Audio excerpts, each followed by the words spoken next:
నమస్తే, నేను Valeti. Welcome to special focus. Appanna సన్నిధిలో ఆవుల ఆక్రందన, గోవుల మృతి, లేగదూడల మాయం. ఆవులకు కనీసం ఆహారం పెట్టలేరా?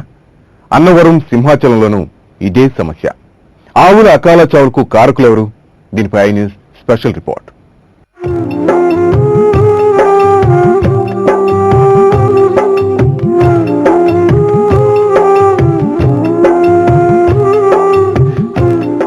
సింహాచలంలో గోవుల సంరక్షణలో సంక్షోభం నెలకొంది. లేగదూడలు కవేళాలకు తరలిపోతున్నాయి. అధికారుల అండదండలతో అక్రమార్కులు యథేచ్ఛగా రెచ్చిపోతున్నారు. సింహాచలంలో గో సంరక్షణ సంక్షోభం వెనుక అధికారుల నిర్వాకమా, లేక గ్రాసం బడ్జెట్లో కోతలు కారణమా?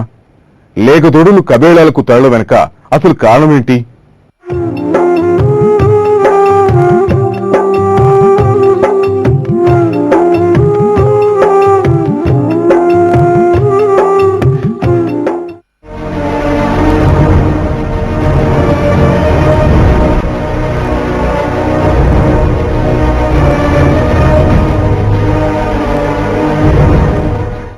ఆవుల ఆక్రందనలు, గోవుల ఆకలి చావులు ఈ భారత భూమిలో జనులెవరూ జీర్ణించుకోలేని దారుణం.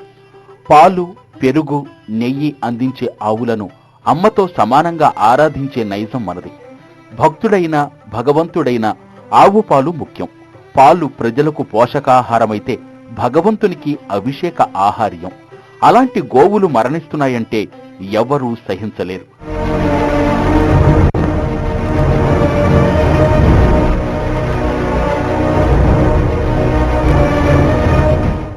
గతంలో అన్నవరంలో ఆవులు మృతి చెందటం ఆందోళన కలిగించింది. ఇప్పుడు అదే సీన్ సింహాచలంలో రిపీట్ అయ్యింది.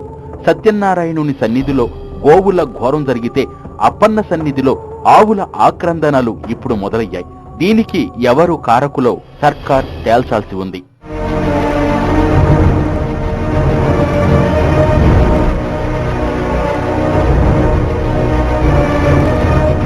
అన్నవరం నుంచి సింహాచలం దాకా పాకిన ఈ ఘోరానికి అసలు కారకులు ఎవరు?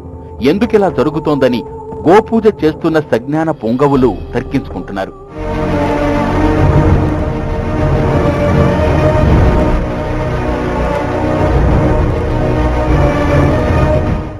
అప్పన్న సన్నిధిలో ఏనాడూ లేని విధంగా ఆవులకు గడ్డి పెట్టే స్తోమత కూడా సిబ్బందికి లేదా? గోవులకిచ్చే గ్రాసంలోనే కోత విధించటం ఎంతవరకు సబబని చర్చ మొదలైంది.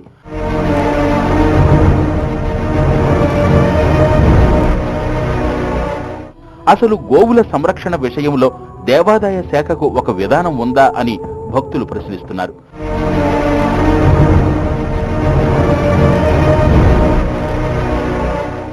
ఏదేమైనా గో సంరక్షణ జరగాలని, ఈ విషయంలో భక్తుల, ప్రజల మనోభావాలు దెబ్బతినకుండా చూడాలని జనం కోరుతున్నారు.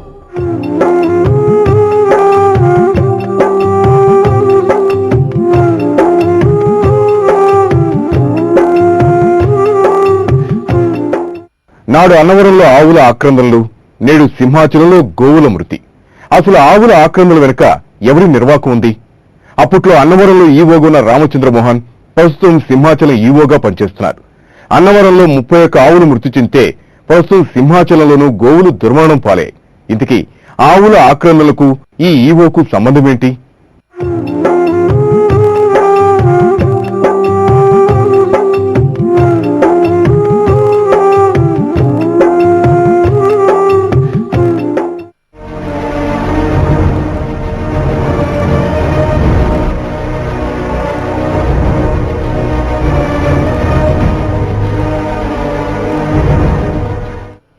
సింహాచలం ఆలయంలో లేగదూడల భవితవ్యం ప్రశ్నార్థకరంగా మారింది. శతాబ్దాల తరబడి వస్తున్న ఆచారం కొనసాగుతుందా? లేగదూడలు, కోడెలకు రక్షణ ఉందా అనే అనుమానాలు కలుగుతున్నాయి. గోవులు, కోడెదూడలను రైతులకు విక్రయించే అవకాశం ఉన్నా ఇది కూడా సమస్యాత్మకంగా తయారైంది. ఈ విక్రయం, వేలం పాటల్లో దళారులు పాల్గొనే పరిస్థితి దాపురించింది. వీరంతా గోవులను కవేళాలకు తరలిస్తున్నారన్న ఆరోపణలు రావడంతో వేలం పాటలు, కవేళాలకు తరలింపుపై నిషేధం విధించారు.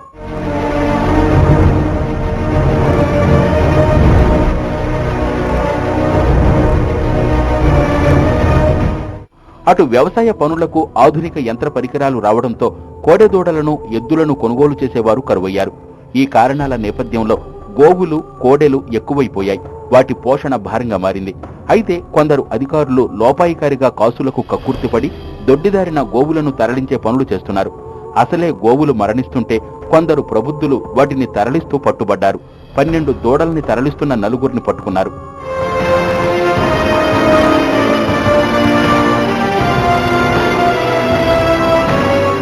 అసలు ఇలా దూడలు గోవుల తరలింపు ఎప్పటి నుంచి సాగుతోంది? దీని వెనుక ఎవరున్నారనే దిశగా దర్యాప్తు సాగుతోంది.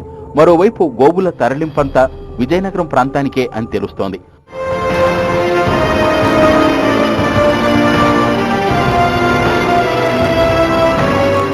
ఆలయ అధికారులు సిబ్బంది ప్రమేయం లేకుండా ఈ తతంగం జరిగే అవకాశమే లేదని పోలీసులు అనుమానిస్తున్నారు. ఈ కోణంలో దర్యాప్తు ముమ్మరం చేశారు.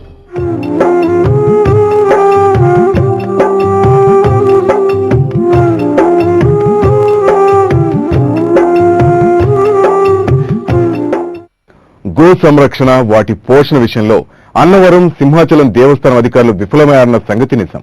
అయితే రాష్ట్రంలో గో సంరక్షణ ఎలా ఉండాలి అనే అంశంపై 2 ప్రముఖుల అభిప్రాయాలను ఇప్పుడు మా కొలీగ్ రోజు అందిస్తారు.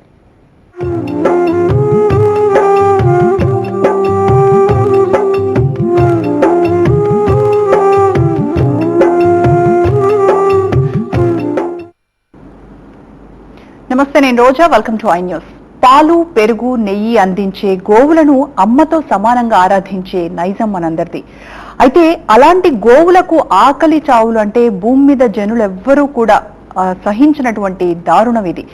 అలాంటి గోవులు వాటి మరణాలు, వాటి ఆక్రందనలు చూసి మొన్నటి వరకు మనందరం కూడా చలించిపోయినటువంటి ఘటనలు మనం చూసాము. రైట్. అయితే అన్నవరంలో జరిగినటువంటి సంఘటన మళ్లీ సింహాచలంలో పునరావృతమైంది. అసలు గోవులకు, లేగదూడలకు సంభవిస్తున్నటువంటి మరణాలు కానివ్వండి, ఈ దుస్థితి కానీ కారణం ఏంటి, దీనిపైనే మనం చర్చించబోతున్నాము. ఈ డిస్కషన్ లో పార్టిసిపేట్ చేయడానికి రంగి రామకృష్ణ గారు అడ్వకేట్, అలాగే డాక్టర్ భగవంతరావు గారు భాగ్యనగర్ గణేష్ ఉత్సవ కమిటీ జనరల్ సెక్రటరీ నాతో పాటు ఉన్నారు. హలో అండి, నమస్తే. రామకృష్ణ గారు, అంటే ఈ సింహాచలంలో జరిగినటువంటి సంఘటన చాలా హృదయ విదారకంగా అనిపించింది. అన్ని లేగదూడలు ఒక్కసారే మరణించడం, ఆకలి చావులకు గురవ్వడము, అమ్మతో సమానంగా చూసేటువంటి గోవులు ఈ రకంగా మరణాలకు గురవుతోంది. కారణం ఎవరంటారు? ఇందులో ఆశ్చర్యపడాల్సిన అవసరం ఏమీ లేదు. సోషల్ వెల్ఫేర్ హాస్టళ్లలో మాకు అన్నం పెడతలేరని నోరున్న పిల్లలే మొత్తుకుంటున్నారు. కనుక నోరు లేని గోవులు అవి ఎలా మొత్తుకోవు, ఎవరికి తెలియదనే ఉద్దేశంతో అక్కడ ఉండే అధికారులు ఆ వచ్చే డబ్బులను స్వాహా చేసి గోవులకు అన్నం పెట్టకుండా చంపుతున్నారు. అయితే వారు తెలుసుకోవాల్సింది ఏమిటంటే,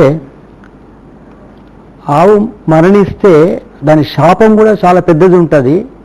ఆ ఆఫీసర్లకు తెలియక కాదు, దౌర్భాగ్యమని అనుకోవాలి. భగవంతరావు గారు, అంటే గోవులకు కేటాయించినటువంటి వాటి ఆహారం బడ్జెట్ విషయంలో దాంట్లోనే కోత విధించారు. ఇది చాలా దారుణమైనటువంటి సిచ్యువేషన్. ప్రభుత్వము గోవులను సంరక్షించాలనేటువంటి చిత్తశుద్ధి లేదు. యాంత్రిక వ్యవసాయం అయిన తర్వాత గోవుల పట్ల ప్రధానంగా ప్రభుత్వం యొక్క ఏమాత్రం దృష్టి లేదు. మొన్న జరిగిన సంఘటనలో కూడా అప్పన్న గారి యొక్క చందనోత్సవంలో లక్షలాది మంది వస్తారు. అక్కడ ఒక సాంప్రదాయం కూడా ఉన్నది. ఆవులను, కోళ్లను అప్పన్న గారికి సమర్పిస్తారు. వచ్చే జనాల గురించి ఆలోచించారు తప్ప మూగజీవులైనటువంటి ఆవుల గురించి, వాటి మేత గురించి, వాటి మంచినీళ్ళ గురించి దేవస్థానం యొక్క యంత్రాంగం ఏమాత్రం కూడా తమ దృష్టిని కేంద్రీకరించింది.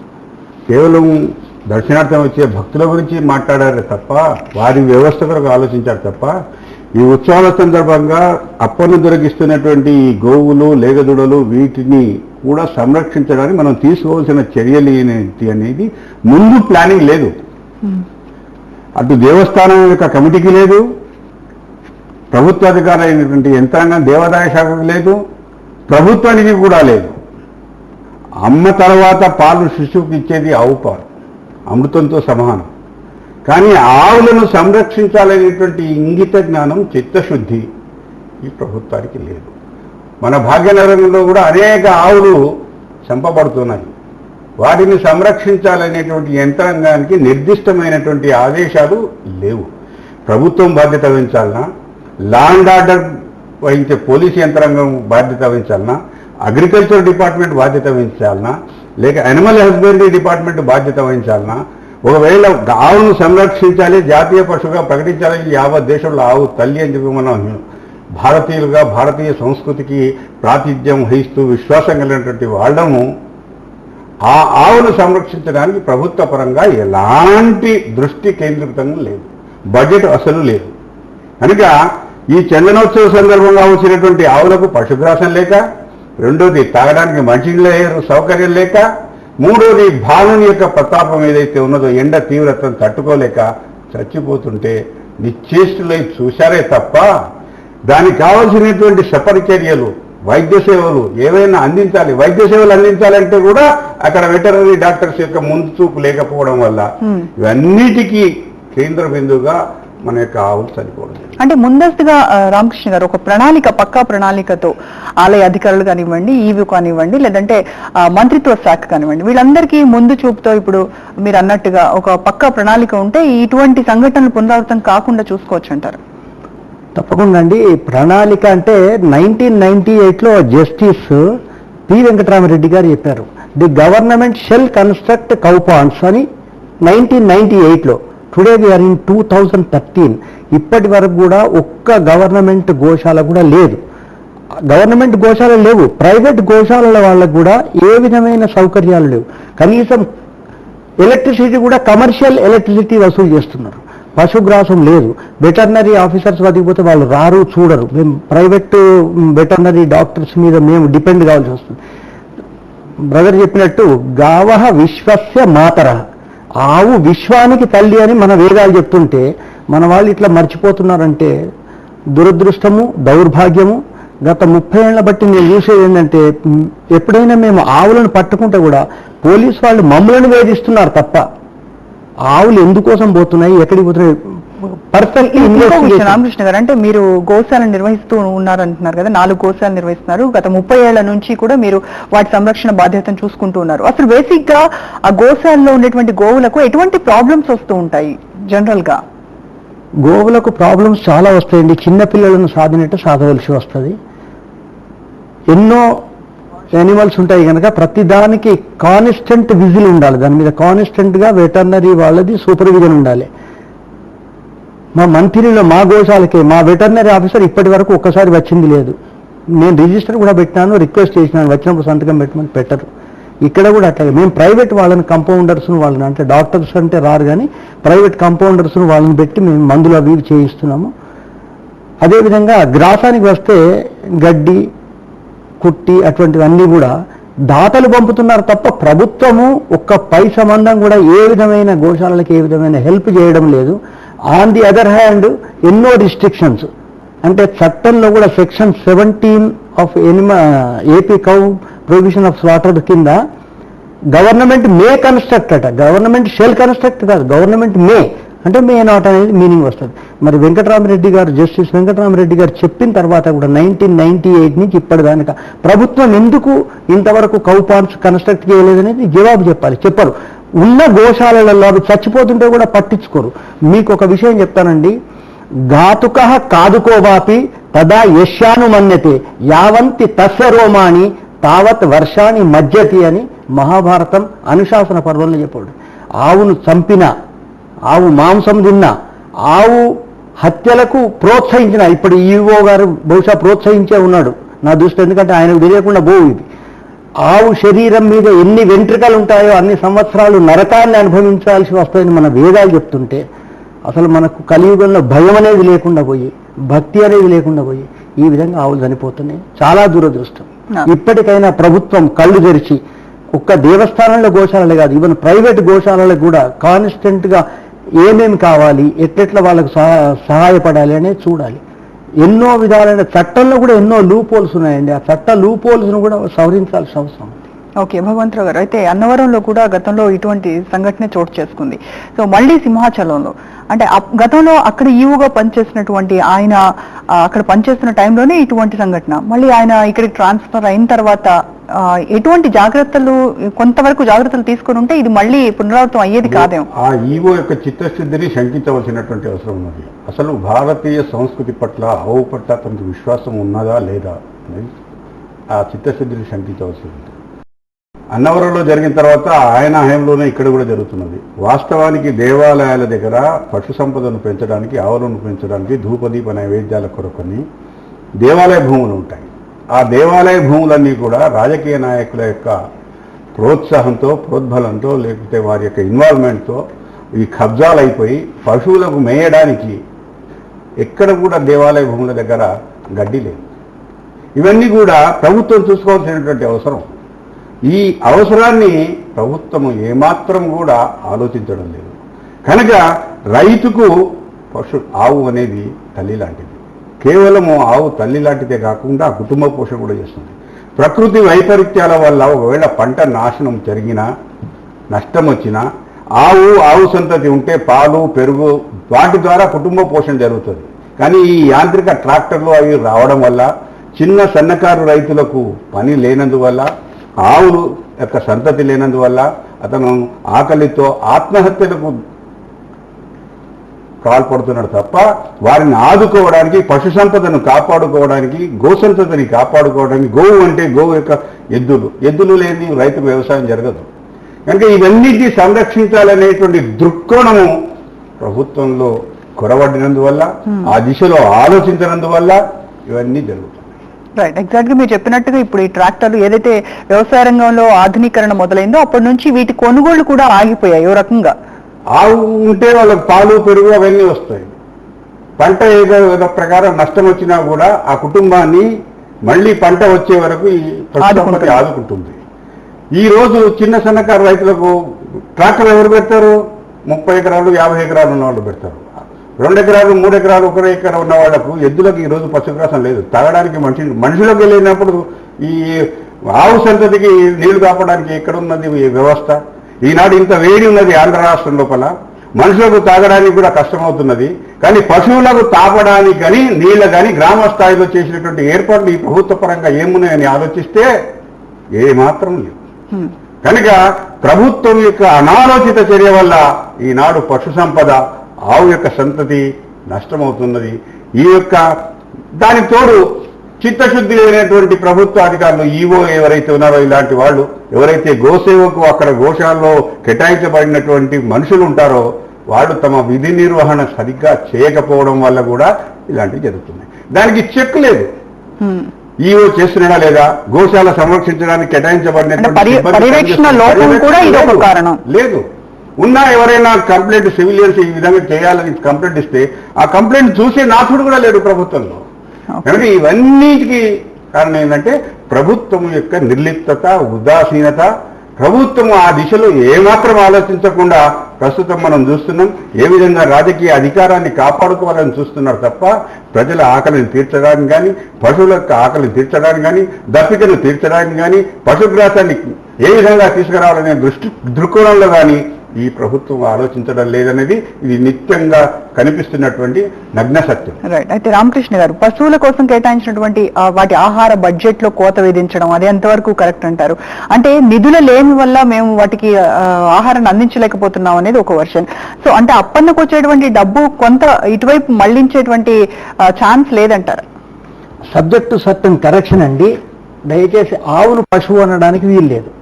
ఈవెన్ మన చట్టంలో లా మేకర్స్ కూడా it is separately defined. Cow అనే డిఫైన్ చేశారు. ఆవు, ఎద్దు, కోడెదూడలు, కోడలు ఇవన్నీ కూడా పశు దాంట్లోకి రావు. ఎందుకు రావంటే దేని మలమూత్రాన్ని, ఏ జీవి యొక్క మలమూత్రాన్ని మనం లోపలికి తీసుకోము. గోసంతతి యొక్క మలమూత్రాన్ని మనం లోపలికి తీసుకుంటాం. పంచగవ్య ప్రాసన అని ఒకటి ఉంది, అందులో మనం తీసుకుంటాము. కనుక దేశ ప్రధానమంత్రి మలమూత్రాన్ని కూడా తీసుకోవాలని, ఒక చిన్న ఆవు యొక్క మలమూత్రాన్ని మనం లోపలి తీసుకుంటామంటే దేశ ప్రధానమంత్రి పెద్దనా, ఆవు పెద్దనా అంటే నేను మాత్రం ఆవువే పెద్ద, దేశ ప్రధానమంత్రి కాదని చెప్తే. ఇక నెక్స్ట్ మీరు చెప్పినట్టుగా ఈ బడ్జెట్లో విషయం లోపల నేను ముందే చెప్పాను, బడ్జెట్ ఒకవేళ అలకేట్ చేసినా అక్కడి ఆఫీసర్సే తిని పడేస్తారు తప్ప ఏ విధంగానూ వాళ్ళు ఆవులకు అన్నం పెట్టరు. ఎందుకంటే రీసెంట్గా లాస్ట్ ఇయర్ కొన్ని ఆవులను పట్టుకొని ఆటోనగర్లో డంపింగ్ యార్డ్, చెత్త వేసే కాడ ప్రభుత్వం పెట్టింది. చెత్త వేసే కాడ ఆవులను పెట్టింది. వాట్లకు అన్నం లేదు, మేత లేదు. అన్ని గోశాలల వాళ్ళ మేము పంపించాము గడ్డి తప్ప ప్రభుత్వం పెట్టలేదు. కానీ బడ్జెట్లో మాత్రం వాళ్ళు ఖర్చుల్లో రాసుకున్నారు గడ్డికింత దానికింత అని. తమరికి ముందే చెప్పినాను, సోషల్ వెల్ఫేర్ హాస్టల్లో నోరున్న పిల్లలకు అన్నం పెట్టని ఈ అధికారులు ఆవులకు, నోరు లేని ఆవులకు పెడతారనుకోవడం చాలా తక్కువ, వాళ్ళను ఎక్కువ అంచనా వేసినట్టు అవుతుంది. వాళ్ళు పెట్టరు. ప్రభుత్వం దీని మీద ఖచ్చితంగా ఒక మినిస్ట్రీనే ఉండాలి. తప్పకుండా గోశాల మినిస్ట్రీ ఒకదాన్ని పెట్టి తప్పకుండా చాలా పెద్ద విజిలెంట్గా చూసి వాళ్ళకి కేటాయించిన నిధులను కూడా తప్పకుండా వాటికే వినియోగించే విధంగా ఒక్క సింహాచలం అప్పన్న దాంట్లో ఈ అన్నవరమే కాదండి. నేను రీసెంట్గా బాసర పోయినాను. బాసర ఆవులకు కూడా అన్నం లేదు. తర్వాత వేములవాడ వెళ్ళినాను. వేములవాడలో కోడెదూడలను ఇస్తారు. అవి కూడా కబేళాలకు అమ్ముతున్నారు. అంటే వాళ్ళు తెలిసే అమ్ముతున్నారు అధికారులు, వాళ్ళకి తెలియక కాదు. వాళ్ళు ఏమంటారు, మేము ఏ రైతులకు ఇవ్వాలి అంటారు. రైతులకు ఇవ్వాలి అంటే రైతులు కూడా తీసుకునే పరిస్థితి లేదు కదా, లేరు అని అంటున్నారు. అట్లా ఏం లేదు. కొంతమంది రైతులు ఇప్పటికి కూడా, ఇప్పుడు చాలా అవేర్నెస్ వచ్చింది. వ్యవసాయం ఈ విధంగా సేంద్రియ వ్యవసాయం చేస్తే ఏం లాభాలనేది రైతులకు తెలిసి వస్తున్నది. రైతులకు ఇస్తే సాదుకుంటారు. రైతులకు ఇచ్చి కూడా వాటి మీద నిఘా ఉండాలి. అసలు పోలీస్ వ్యవస్థ ఒక్క లారీలో 60-70, నేను పట్టుకున్న ఒక లారీలో 98 ఉన్నది. లా లోపల 6 మాత్రమే పోవాలి అని ఉన్నది. 6 మాత్రమే పోవాలన్నదుకున్న 98 నేను పట్టుకున్నాను దేవరకొండ చౌరస్తాలో. అంటే అవన్నీ ఎందుకు పోతున్నాయి? కబేళాలకే పోతున్నాయి. వీటన్నిటిని ప్రోత్సహించే ఈ ప్రభుత్వం కూడా పెద్ద దోషి. ప్రభుత్వం ఇమీడియట్ గా తక్షణంగా చర్యలు తీసుకోవాలి. ఓకే, అలాగే ప్రభుత్వం ఇంకొక యోచన కూడా ఉంది. ఈ గోశాల సంరక్షణని స్వచ్ఛంద సంస్థలకు అప్పగించేటువంటి యోచన కూడా ఉంది. అది అలా చేస్తే ఎలా ఉంటుంది? ఆల్రెడీ స్వచ్ఛంద సంస్థలు పనిచేస్తున్నాయి. హైదరాబాద్ లో 15 గోశాలలు స్వచ్ఛందంగా పనిచేస్తున్నాయి. ఎన్నడూ ఏ ముఖ్యమంత్రి కానీ ఏ మినిస్టర్ కానీ వచ్చి కనీసం ఆవుకు దండం పెట్టిన వాళ్ళు లేడు. అక్కడ స్వచ్ఛంద సంస్థలు లేవని కాదు, స్వచ్ఛంద సంస్థల మీద నిర్బంధాలు ఎక్కువ. స్వచ్ఛంద సంస్థల మీద ఇంకా పోలీస్ కేసులు అవి పెడుతున్నారు తప్ప వాళ్ళని ఎంకరేజ్ చేయట్లేదు. ఆల్రెడీ స్వచ్ఛంద సంస్థలు ఉన్నాయి. ఇప్పుడు ఆ సింహాచలం మొత్తం ఆవులను ఇస్తారంటే కూడా ఇక్కడ జియాగూడ గోశాల వాళ్ళు తీసుకుంటారు. వాళ్ళు 5,000 ఆవులు పంపేయండి, తీసుకోవడానికి సిద్ధంగా ఉన్నారు. కానీ వాళ్ళు పంపరు. అంటే వాళ్ళు చిత్తశుద్ధి, ప్రభుత్వానికి చిత్తశుద్ధి లేదు. అయితే నేను ఇంతకుముందు చెప్పినట్టుగా ఆవు మీద ఎన్ని రోమాలు ఉన్నాయి అన్ని సంవత్సరాలు ఈ పాలకులు నరకాన్ని మాత్రం అనుభవించవలసి వస్తుంది. బడ్జెట్ లేదు అనడము ముందు చూపు లేకపోవడం. ఉదాహరణకు అప్పన్న దగ్గర చందనోత్సవాలప్పుడు అనేక పశువులు వచ్చి దేవునికి అర్పిస్తారని తెలుసు. టెంటేటివ్గా ఎన్ని పశువులు మనకు అర్పించవచ్చు అనేటువంటి బ్లూ ప్రింట్ వీళ్ళ దగ్గర ఉండాలి. సారీ టు ఇంటరప్ట్ యూ, పశువులు అనద్దు అని అన్నారు ఇందాకే. గోవులు లేగదూడలు ఈ యొక్క ఎన్ని వస్తాయని ముందు అంచనా వేయడం ఆ యొక్క దేవస్థాన అధికారుల బాధ్యత. దేవస్థాన కమిటీ కానీ, ఈఓ కానీ, ఇక్కడ ఉన్నటువంటి అసిస్టెంట్ కమిషనర్ ఆఫ్ ఎండోమెంట్స్ కానీ, డిప్యూటీ కమిషనర్ ఆఫ్ ఎండోమెంట్స్ కానీ వీళ్ళందరూ కూడా ఆలోచించి బడ్జెట్ కేటాయించాలి. అంటే ఆలోచించలేదు, మైండే అప్లై చేయలేదు. ఇక బడ్జెట్ ఎక్కడి నుంచి వస్తుంది? ఉన్న బడ్జెట్లో కూడా దేవాలయాల దగ్గర ఆవులను సంరక్షించడానికి బడ్జెట్ ఎంత ఉన్నదని ఆలోచిస్తే జెర్సీ ఆవులు, జెర్సీ ఆవుకు జాతీయ ఆవుకు తేడా ఉన్నది. వీళ్ళు జెర్సీ ఆవుకు పెట్టడానికి ప్రయత్నం చేస్తున్నారు తప్ప జాతీయ ఆవుకు రక్షణ కలగజేయట్లేదు. అసలు జెర్సీ ఆవుకు దేవాదాయానికి సంబంధించినటువంటి బడ్జెట్ను కేటాయించడమే తప్పు. జెర్సీ ఆవు కాదు, దాన్ని ఎండోమెంట్, యానిమల్ హస్బెండరీ డిపార్ట్మెంటో ఫారెస్ట్ డిపార్ట్మెంటో వాళ్ళు కాపాడుకోవాలి. లేకపోతే ప్రభుత్వం తరఫున ఆ జెర్సీ యొక్క స్ట్రే పశువులు ఏవైతే ఉన్నాయో వాటిని ఎవరు పోషించాలని ఒక ప్రత్యేక చట్టం ద్వారా ఆలోచించాలి తప్ప ఈ దేవాదాయ శాఖ దగ్గర ఉన్నటువంటి డబ్బు ముందే తక్కువన్నది. అందులో నుంచి జెర్సీ పశువులకు వాళ్ళు మేతకు కానీ నీళ్ళకు కానీ ఇవ్వడానికి ప్రయత్నం చేస్తుంటే అది కూడా జాతీయ పశువుగా ఆవుకు కేటాయించిన బడ్జెట్ను కడుపు కొట్టి ఇతరులకు పెట్టడం అది అగౌరవపరచడమే, అవమానపరచడం. సార్ చెప్పినట్లు దేశీయ ఆవుకు మూపురం ఉంటుందండి, జెర్సీ దానికి మూపురం ఉండదు. జెర్సీ అనేది అసలు కౌ కాదు. జెర్సీ అనేది కౌ కాదు, అది మన మెఖం లాంటిది, అడవులలో కనబడే మెఖం లాంటిది. పాలు ఎక్కువ ఇస్తే ఏం చేస్తే ఆ సంతతిని ప్రభుత్వం అనవసరంగా ప్రోత్సహించింది, సర్కార కంపెనీ ప్రోత్సహించినట్టు. ఇప్పుడు సర్కార కంపెనీ అంటే వద్దంటున్నారు. ఒక కాలంలో సర్కార కంపెనీ కావాలని తీసుకున్నాం. అలాగే ఇప్పుడు జెర్సీ ఆవులు అంటే అమెరికాలో చంపి పడేస్తున్నారట. అంటే వాటిల్లో విషతుల్యమైన వాటి మాంసంలో విషం ఏదో ఉందట, అందుకోసం వాళ్ళు చంపేస్తున్నారు. మనం దేశీ ఆవును మాత్రమే ప్రోత్సహించాలి, దానికి మూపురం ఉండాలి. సార్ ఇప్పుడు చెప్పినట్టుగా నేను ఇంతకుముందు చెప్పాను, యత్వగస్తి గతం పాపం దేహే తిష్టది మావక ప్రాశనం పంచగవ్యస్య దహత్యగ్ని రివేందనం అని ఎన్నో విధాలైన పాపాలు, ఎన్నో జన్మాల పాపాలు కూడా ఈ పంచగవ్యాన్ని తీసుకుంటే పోతాయనన్నాం.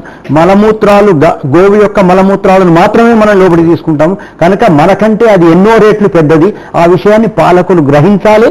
ముఖ్యంగా ఇప్పుడు ఈవో ఇతనికి ఎన్ని ఆవులు చచ్చిపోయినాయి అన్ని ఆవుల మీద ఎన్ని వెంట్రుకలున్నాయి that into multiplied by number of cows అన్ని సంవత్సరాలు నరకాన్ని అనుభవించవలసి సో వస్తుంది. ఇకనైనా ఆలయ అధికారులు కానివ్వండి, ఆ అధికార యంత్రాంగం కానివ్వండి, ప్రభుత్వం కానివ్వండి, వీటి పట్ల సరైనటువంటి చర్యలు తీసుకుంటుంది. ఇటువంటి సంఘటనలు మళ్ళీ పునరావృతం కాకుండా చూసుకుంటుందని ఆశిద్దాం. Thank you so much Bhagavantha Rao గారు, రామకృష్ణ గారి డిస్కషన్ లో పాల్గొన్నందుకు. Thank you. ఇది గోవుల ఆక్రందనలు, గోవుల మరణాలకు సంబంధించినటువంటి special discussion. Stay tune to I news.